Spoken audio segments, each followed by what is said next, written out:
folks, I have a really cool instrument to show you today. This is a tenor guitar that I just finished. It's the second one I've ever made, and it's patterned off of an old Regal tenor guitar. So that Regal instrument was designed as a guitar instrument for banjo players, and so it kind of carries a lot of those features over. It's very well suited for what I do. So it's got a body that's slightly bigger than my baritone ukulele, and it's got steel strings and a floating bridge and tailpiece, and geared tuners and everything. It's got a 21 3/8 inch scale length, so a little longer than a baritone.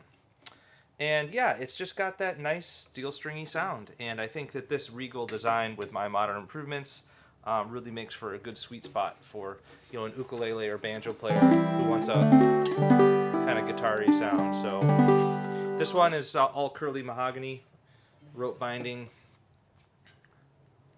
all around. Spanish cedar neck, and then Texas ebony everything else.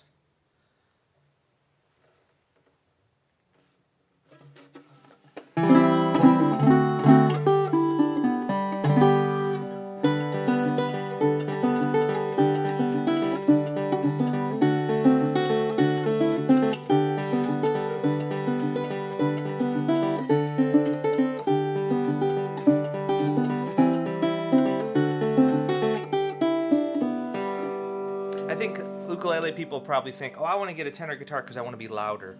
But I don't think, my ukuleles are really loud.